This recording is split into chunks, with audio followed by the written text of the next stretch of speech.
आइए, welcome to my channel. अब topic है हमारे पास ड्रिफ्ट वेलोसिटी। अब ड्रिफ्ट वेलोसिटी क्या होता है वो देखते हैं। पहले समझ आता हूँ मैं, उसके बाद में बात करेंगे। ये कोई कंडक्टर है, ये कोई कंडक्टर है।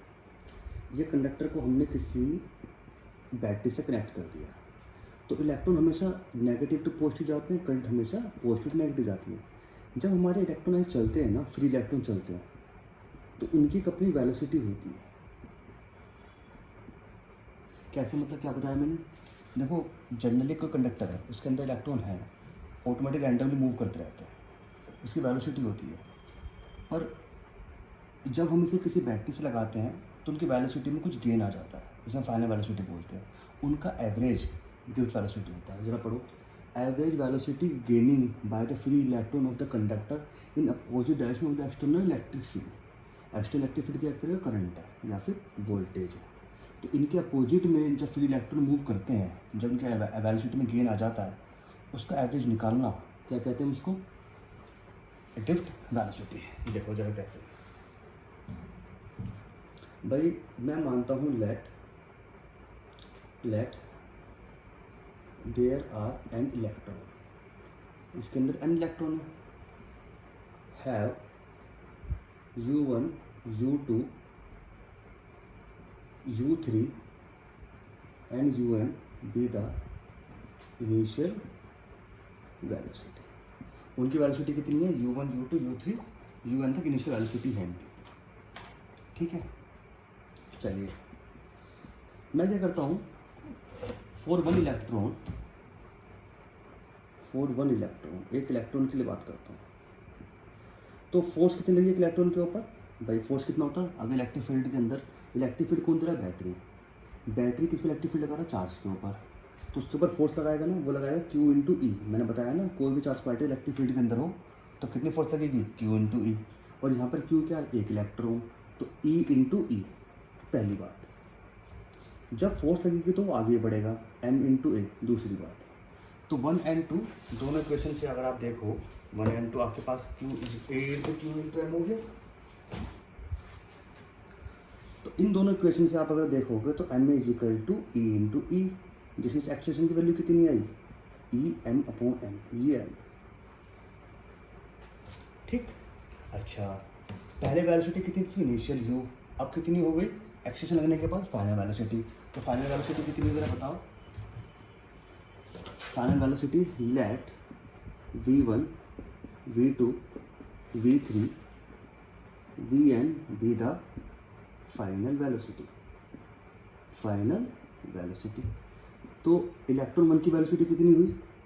अगर तुम V1 की देखोगे तो U1 is equal to V is equal to U plus AT, तो A इंटू टाइम लगा T1।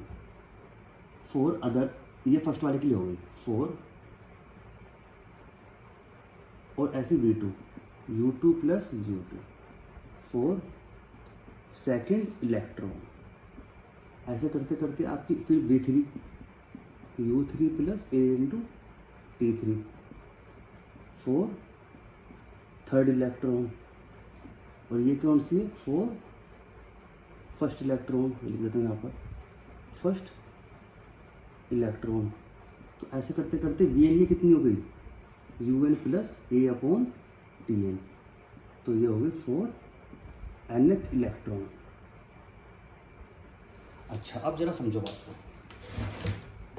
पहले इलेक्ट्रॉन थे नॉर्मली ऐसे रैंडमली मूव कर रहे थे, तो उनकी वेलोसिटी कितनी थी? U1 U2 U3। जब वो नॉर्मली ऐसे में बिना बैटरी के लगाया था, जब मैंने बैटरी लगा दी तो उनके अंदर वेलोसिटी में गेन आया। वो गेन वेलोसिटी में ये है V1 V2 V3 V4 Vn, ऐसा करते करते Vn तक। इलेक्ट्रॉन कितने हैं? n electron. ठीक है, अच्छा क्या पढ़ा? ये देखो जरा क्या लिखा है ऊपर। पहले मैं डेफिनेशन पढ़ रहा हूँ, क्या लिखा है कि ड्रिफ्ट वेलोसिटी क्या है? ड्रिफ्ट वेलोसिटी एक तरह का एवरेज है किनकी? जो वेलोसिटी गेन कर लेते हैं इलेक्ट्रॉन।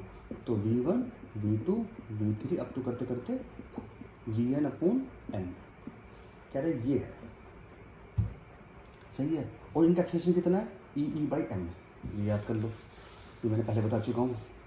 तो जरा वैल्यू पुट करते हो। जरा V1 की वैल्यू कितनी है जरा देखो जरा। U1 plus A into T1 U2 plus A into T2। ऐसे करते करते मैं क्या करता हूँ यहाँ पर U3 plus A into T3 और u n plus a into t n upon n. ये हमारी हो गई एवरेज वेलोसिटी का ग्रेड। ठीक है, अब मैं ऐसे कर देता हूँ। यहाँ तक आपकी बात हो गई कंप्लीट है। तो मैंने क्या कर दिया, इसको एवरेज निकाल दिया। अब मैं इसको अलग अलग कर देता हूँ भाई। U1 U2 U3 सारे एक साथ कर लेता हूँ। UN एक तो ये हो गया, एन नीचे चल रहा है हमारा, प्लस ए टी में से ए कॉमन आ गया, तो T1 T2 T3 करते करते TN। ये ठीक, बट इनिशियल वेलोसिटी क्या है, 0 है। सो इसीलिए वी टी की वैल्यू कितनी है आपके पास है, तो पार्ट 0 हो गया आपका सारा, तो बचा कितना ये, तो T1 T2 T3 up to करते करते TN upon n into acceleration. अच्छा ये बताओ, एक्सीलरेशन सब में एक क्यों लग रहा है, A1 A2 A3 क्यों लग रहा है? क्योंकि एक्सीलरेशन कौन दे रहा है, बैटरी, और बैटरी सब पे एक ही फोर्स लगाएगी, इसकी वजह से। यहाँ तो बता दो।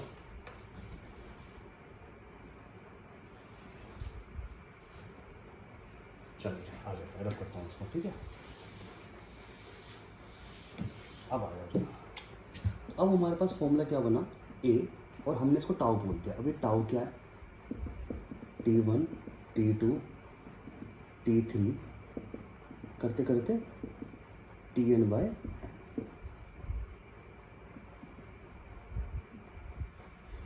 बता देता हूँ साफ साफ, T1 T2 TN। ये हमारे पास इसका नाम है रिलैक्सेशन टाइम। जितना भी टाइम सबने लिया मिलके, उस टाइम को मैंने टाउ से डिनोट कर दिया। ठीक है, और ए हमारे पास क्या है, एक्सलेशन हमारे पास क्या है किसी का, ई बाय एन। इसके उल्टा के यहाँ पुट कर दो, e by n into that's your answer. ठीक है, अब बात करते हैं रिलैक्सेशन टाइम क्या होता है। पहले मैं समझाऊंगा, फिर डेफिनेशन लिखूंगा इसकी। देखो रिलैक्सेशन टाइम क्या है, ये मान लो एक हमारा कंडक्टर है,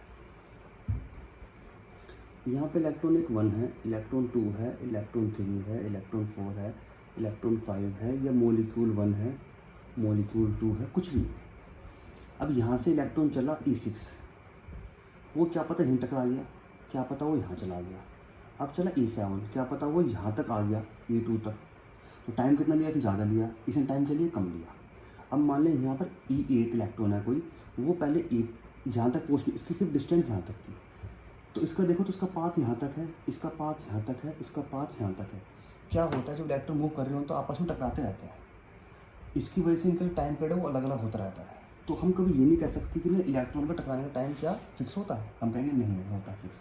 इसीलिए हर इलेक्ट्रॉन का टाइम पीरियड अलग अलग होता है टकराने का। भाई T1 है, इसे कहेंगे T2 है, तो हम कहेंगे T3 है, ऐसे करते करते TN है। इसीलिए हम इनका एक एवरेज निकाल देते हैं लगभग कि इतने बार हर कोई टकरा रहा है, उसे हम कहते हैं रिलैक्सेशन टाइम। उसे हम क्या कहते हैं रिलैक्सेशन टाइम कहते हैं इसको। ठीक है, यहाँ तक बात हमारे पास हो गई है। अब मैं इसकी डेफिनेशन लिखता हूँ इसके अंदर रिलैक्सेशन टाइम की। और एक रिलैक्सेशन टाइम की डेफिनेशन लिखता हूँ, the average time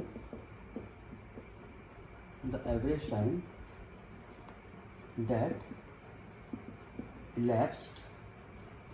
elapsed between two successive collision of an electron।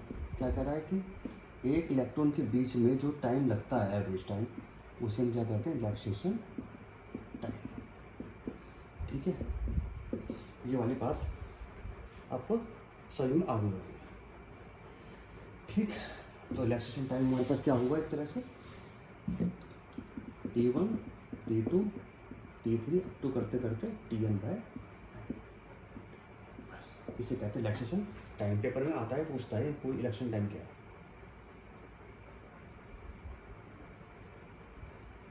हाँ तो बता दो उसको। अच्छा, एक हमने ये पढ़ लिया, एक हमने पढ़ा ड्रिफ्ट वेलोसिटी, वो क्या होता है E into tau by m. ये हमारा ड्रिफ्ट वेलोसिटी, क्या नाम है इसका, ड्रिफ्ट वेलोसिटी।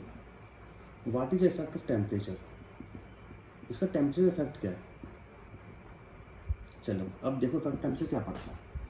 मान लिया कि कोई इलेक्ट्रॉन पहले यहाँ से यहाँ पे चल रहा था, टकरा रहा था, उसने टाइम T1 लिया। जब हम टेम्परेचर बढ़ा देते हैं तो इलेक्ट्रॉन की वेलोसिटी क्या होती है, बढ़ जाती है, जिसकी वजह टकराने का टाइम जो होता है वो बहुत जल्दी से हो जाता है। लाइक पहले तो ऐसे टकरा रहा था, ऐसे चल रहा था 2 सेकंड, अब स्पीड से चलेगी तो 1 सेकंड। इसीलिए टेम्परेचर बढ़ाने पे रिएक्शन टाइम क्या होता है, कम हो जाता है। तो मिलता है यहाँ पर when temperature increase velocity of electron increase due to gaining of kinetic energy. So इसीलिए रिलैक्सेशन और टकराने के बीच का टाइम वो क्या होता है, डिक्रीज होता है। ये आपको बात याद करने वाली बात है। तो टेम्परेचर बढ़ाने पे रिएक्शन टाइम क्या होता है, डिक्रीज हो जाता है। इसीलिए when temperature increase relaxation time decrease. So drift velocity directly proportional to the relaxation time. इसीलिए ड्रिफ्ट वेलोसिटी डिक्रीज। ये पेपर में क्वेश्चन सोल्व आ चुका है पेपर में आज तक। टेम्परेचर बढ़ाने पे ड्रिफ्ट वेलोसिटी पे क्या इफेक्ट पड़ता है। तो टेम्परेचर बढ़ाने से ड्रिफ्ट वेलोसिटी क्या होती है, डिक्रीज होती है, क्योंकि रिएक्शन टाइम हमारे क्या होता है, डिक्रीज होता है। जब हम टेम्परेचर बढ़ाया तो उसकी वेलोसिटी इंक्रीज कैसे हुई, काइनेटिक एनर्जी इंक्रीज हुई। तो हम क्या लिखेंगे, velocity of electron is increase due to the increasing of the gaining of the kinetic energy. तो रिएक्शन टाइम टकराने टाइम जो है वो क्या कम हो जाएगा। जब ये कम हो जाएगा तो ये भी कम हो जाएगा। तो हमने अभी तक क्या पढ़ा, अभी तक हमने 3-4 चीज़ पढ़ी। मैं रफ करके बताता हूँ दोबारा सारा, ठीक है। आओ, एक हमने पढ़ा कि रैंडम इलेक्ट्रॉन मूव करते रहते हैं इन कंडक्टर में रैंडमली कोई इलेक्ट्रॉन मूव करते रहते हैं, ठीक है। अच्छा, ये हमारे पास है कि रैंडमली कोई इलेक्ट्रॉन हमारे पास मूव करते रहते हैं और उनकी जो रैंडम वेलोसिटी होती है वो होती है 10⁻5 मीटर पर सेकंड। रैंडम वेलोसिटी क्या होती है, लगभग 10⁻5 पर सेकंड। दूसरी बात, जब वो उनको हम इलेक्ट्रिक फील्ड से लगा देते हैं या हम उसका एक्सटर्नल सोर्स लगाते हैं तो उनकी वेलोसिटी में गेन आता है। अब तो वेलोसिटी में गेन आता है तो सबकी वेलोसिटी भागी इधर उधर होगी। अब वेलोसिटी जब इधर उधर होगी तो हम कहेंगे किसकी बताएं कितनी वेलोसिटी है। तो हम क्या कहते हैं, सबका हम एवरेज निकाल देंगे, V1 V2 V3 Vn bye n, और ये निकलेगा हमारा E इंटू टाउ बाय। और यहाँ पे टाउ क्या है, वो है सबका एवरेज टाइम का। इसका नाम क्या है, रिलैक्सेशन टाइम। इसकी जो वैल्यू होती है 10⁻15 सेकंड होती है, मतलब हर 10⁻15 सेकंड के बाद कोई चीज़ टकराती है। थर्ड, टेम्परेचर बढ़ाने से वेलोसिटी बढ़ती है, वेलोसिटी बढ़ने से रिलैक्सेशन टाइम कम होता है। सो ड्रिफ्ट वेलोसिटी हमारी कम हो जाती है। ये टॉपिक आप यहाँ तक करो, फिर मैं दोबारा टॉपिक से पढ़ाऊँगा।